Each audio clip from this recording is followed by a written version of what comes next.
Бисмиллахи рахмани рахим, альхамдулиллахи раббил аламин, вассалату вассаламу аля расулилля, амма ба'д. Рияду Солихин, 142 глава. Бабу, эта глава называется Истихбабу ташмит аль-атис. Желательности делать дуа человеку, который чихнул. А правильно, что это является ваджибом. Ида хамид Аллаха Та'аля, если он восхвалил Аллаха Всевышнего. В этой главе будет говориться о зевании тоже. Первый хадис передается от Абу Хурайры, радиллаху анху. Говорит он, что пророк, саллаллаху алейхи вассалям, сказал: «Инна Аллаха юхиббуль утаса». Поистине Аллах любит чихание. Аллаху любимо чихание. Причина этого сказали, что потому что человек, это признак того, что человек является энергичным, активным. И Аллах любит это, чтобы мусульманин был сильным, энергичным, активным. И не любит, когда человек пассивный, ленивый, слабый. Инна Аллаха юхиббуль утаса, поистине Аллах любит чихание. Ва якраху ат-тасауба, и ненавистно ему зевание. Аллах не любит зевание, потому что в нем есть ленивость. И человек показывает, что он пассивен, и особенно плохо это, когда человек начинает зевать во время молитвы. Говорит посланник Аллаха: «Фаиза атаса ахадукум ва хамид Аллаха». Если один из вас чихнул и восхвалил Аллаха, сказал «Альхамдулиллах». Это является сунной. Если чихнул, после чихания говорить «Альхамдулиллах». Аллах Аллаху. «Кана хаккан аля кулли муслимин сами'аху». И будет являться ваджибом каждого мусульманина, который его услышал. Правом каждого мусульманина, который его услышал, ан якуля лаху, чтобы он сказал ему: «Ярхамукаллах», да помилует тебя Аллах. Говорит шейх Усаймин, здесь сказано, что каждый, кто услышал, делает ему дуа. Говорит шейх Усаймин, что это, чтобы каждый делал дуа, является желательным, но один из них ему должен делать. Ваджибом является, чтобы хотя бы один сделал ему дуа, сказал, если он восхвалит Аллаха, ярхамукаллах, сказать ему. Ярхамукаллах. Если в таком случае, если чихнувший мужчина, то говорится ярхамука, последнее ка идет, ярхамукаллах. А если чихнувший женщина, то говорится ярхамуки. Вместо ка ки говорится ярхамукилля. Дальше говорит посланник Аллаха: «Ва амма тасауб фа иннама хуа мина шайтан». Поистине чихание, оно от шайтана, поистине зевание, оно от шайтана. Оно от шайтана. Фа иза тасааба ахадукум фальяруддаху мастата. Совет посланника Аллаха: если из вас кто-то тянет его зевнуть, то пускай он не делает это, старается не зевать, насколько может. Фа инна ахадукум иза тасааба, если один из вас зевнул, дахика мину шайтан, то смеется с него шайтан. Раваху аль-Бухари, это хадис приводит имам Бухари в своем сборнике.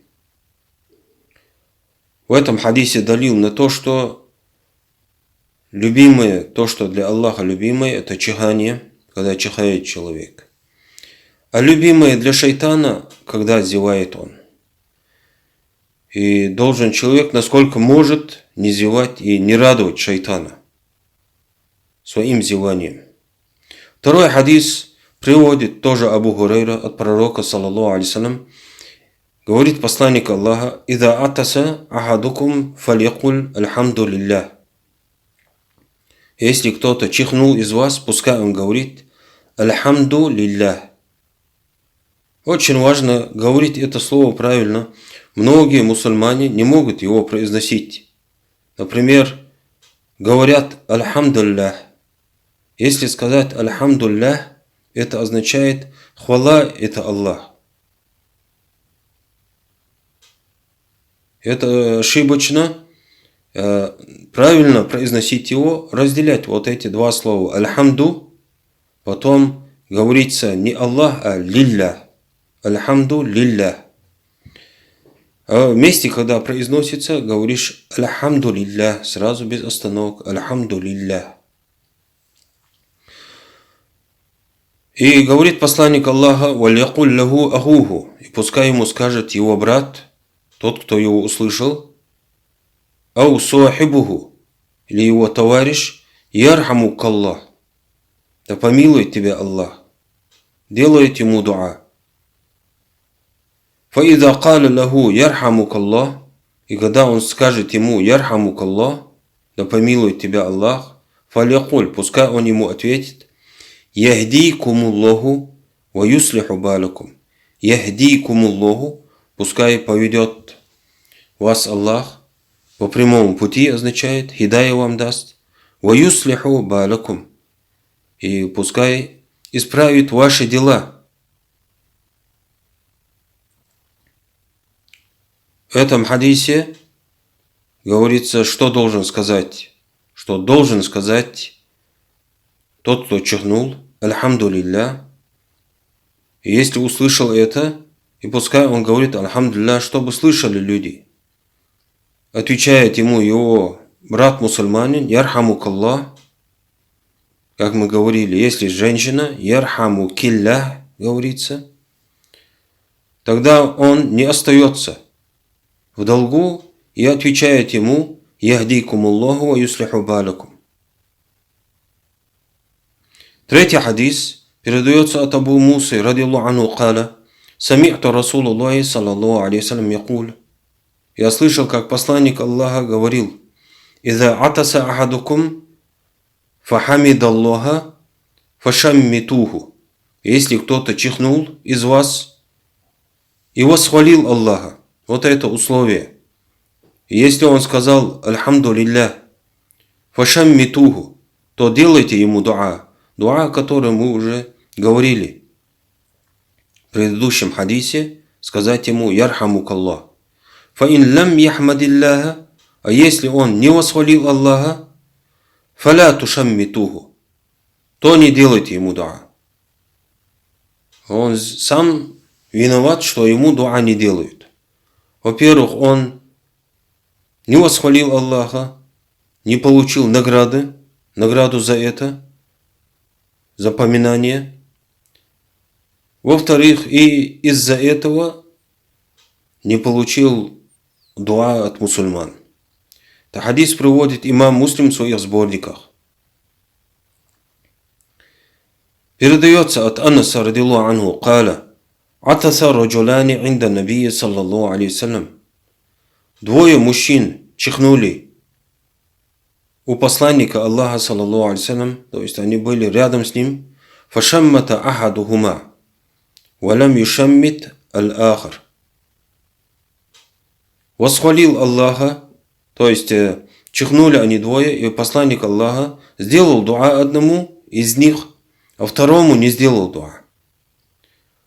«Факаля лади лам юшаммитху».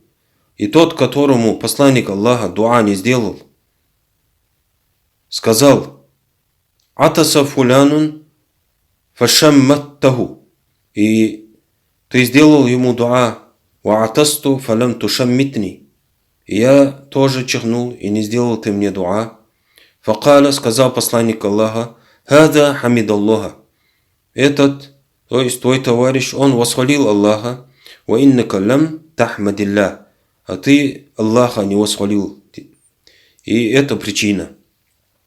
Хадис приводит Бухари и Муслим в своих сборниках. И в чихании, говорят, есть большая польза для тела. Сказали, что оно убирает микробы, которые накопляются в носу. И сказали, что во время чихания создается давление в голове человека и уходят газы из головы, которые там накопляются. Пятый хадис от Абу Хурейры передается, радиллаху анху, قال كان رسول الله صلى الله عليه وسلم إذا عطس وضع يده أو ثوبه على فيه. Когда посланник Аллаха чихал, то, говорит Абу Хурейра, ложил руку себе на рот, то есть закрывал рот рукой. Ау саубаху, или ложил, говорится, то есть здесь сомнений у передатчика, что там было сказано. Ау саубаху, или закрывал свое лицо, свой рот одеждой. То, что на нем было, прикрывал лицо, чтобы не чихнуть на людей. Вахафада ау гадда биха саутаху, и уменьшал голос чихания тем самым. Это хадис передает Абу Дауд и Тирмизи. Сказал Тирмизи, что это хадис хасан сахих, это хороший, достоверный хадис. Сказали другие ученые, что в этом хадисе есть небольшая слабость, но польза этого хадиса, скажем, что говорят ученые, что лучше прикрываться одеждой. Если на человеке такая одежда, которая может прикрыть им рот, то прикрывает его. Это лучше для него, лучше закрывает, во-первых, от окружающих. Слюна или то, что выйдет из его носа, выйдет изо рта. Лучше он звук убавляет чихание. Это второе. Третье. Если человек, например, приложит руку к рту, то он закрывает выход воздуха изо рта. И это вредно для здоровья. Нужно дать выход воздуху. А когда он прикрывает одеждой, то ему не мешает это чихнуть. Четвертое. Если он положит руку на рот, чихнул, и на его руке все, что есть у него во рту, и из носа, все вот это у него на руке останется.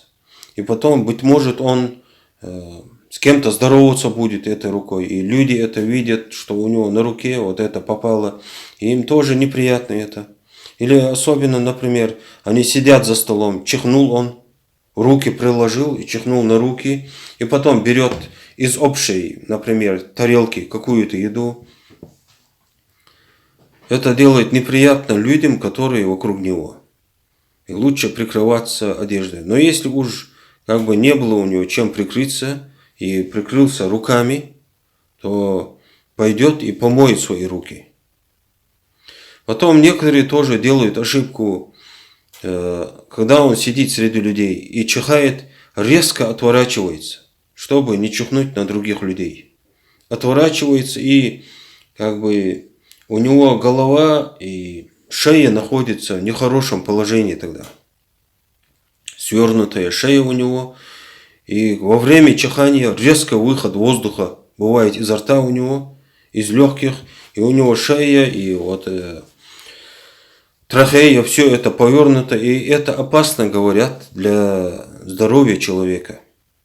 И лучше пускай он этого не делает, а чихает и прикрывается рукой или прикрывается локтем.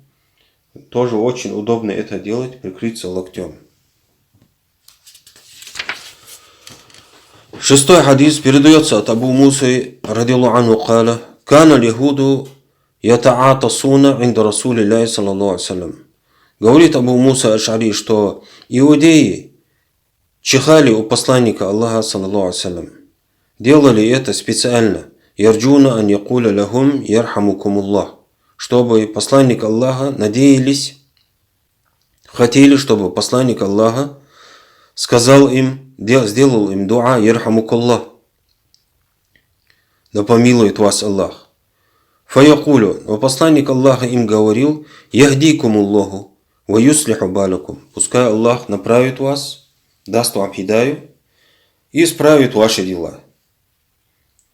Это в хадисе далил на то, что кафир, если чихнул и восхвалил Аллаха, то ему не говорится ярхамукумуллах.